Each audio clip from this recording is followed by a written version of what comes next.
नमस्ते। आज हम एक ऐसे टूल को और गहराई से जानने वाले हैं जो हम सबके कंप्यूटर में पहले से ही मौजूद है, लेकिन जिसकी असली ताकत से शायद कई लोग अनजान हैं। जी हाँ, हम बात कर रहे हैं विंडोज स्निपिंग टूल की। ये तो हम सबके साथ होता है ना?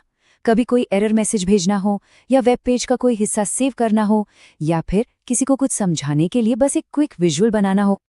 और इसी आम जरूरत का एक बहुत ही सरल और शानदार जवाब है स्निपिंग टूल। पर रुकिए, ये सिर्फ स्क्रीनशॉट लेने से कहीं ज्यादा है, और आज हम यही देखने वाले हैं।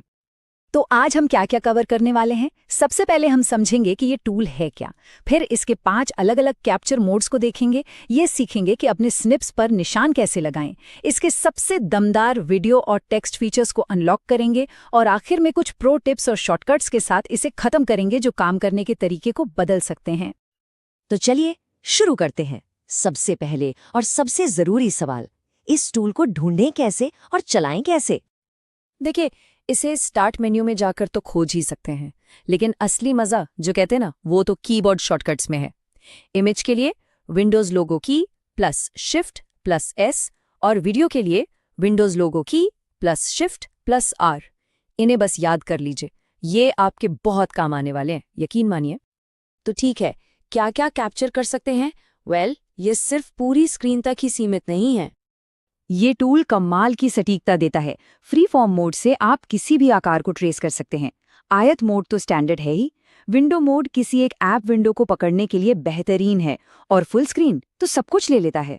और हाँ, जैसा मैंने कहा, ये वीडियो भी रिकॉर्ड कर सकता है। अपनी स्क्रीन का कोई भी हिस्सा चुनिए और रिकॉर्ड कीजिए।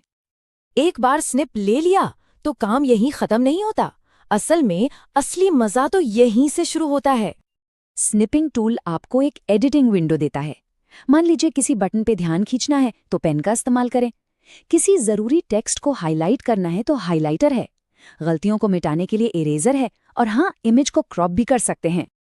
अब हम उन फीचर्स को देखेंगे जो स्निपिंग टूल को एक साधारण स्क्रीनशॉट यूटिलिटी से एक असली पावर हाउस में बदल देते हैं। वीडियो रिकॉर्ड करना बहुत ही आसान है। सबसे पहले रिकॉर्ड मोड चुनिए, फिर नया पर क्लिक करके अपना प्रोजेक्ट शुरू करें। अपनी पसंद का एरिया सिलेक्ट करें और बस स्टार्ट दबा दें।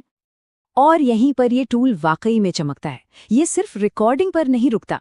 आप अपनी रिकॉर्डिंग को सीधे क्लिपचैम्प, जो विंडोज का वीडियो एडिटर है, उसमें ले जा सकते हैं, और फिर कैप्शन, ऑडियो और बहुत कुछ जोड़कर उसे और ज्यादा प्रोफेशनल बना सकते हैं। अच्छा, अब आते हैं एक ऐसे फीचर पर जो सच में गेम चेंजर है। इसका नाम है टेक्स्ट एक्शन। ये आपके स्क्रीनशॉट से टेक्स्ट को पहचान सकता है। सोच कर देखिए, अब किसी इमेज से टेक्स्ट को दोबारा टाइप करने की कोई जरूरत नहीं। बस एक क्लिक और सारा का सारा टेक्स्ट आपके क्लिपबोर्ड पर। कितना वक्त बचता है इससे। और हाँ, क्विक रिडैक्ट फीचर भी है जो प्राइवेसी के लिए बहुत बढ़िया है। ये अपने आप ईमेल और फोन नंबर को हाइड कर देता है। ठीक है, तो अब जब हमने बेसिक्स और एडवांस्ड फीचर्स कवर कर लिए हैं, तो चलिए कुछ ऐसी टिप्स देखते हैं जो हमारे वर्कफ्लो को सच में तेज कर सकती हैं।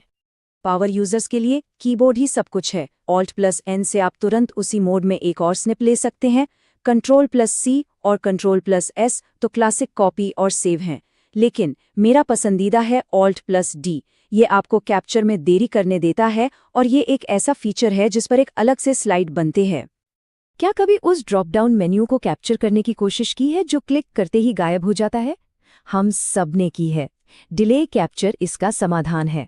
ये आपको 5 सेकंड तक का समय देता है ताकि आप अपनी स्क्रीन सेट कर सके, मेन्यू खोल सके, और फिर टूल अपने आप कैप्चर कर लेगा।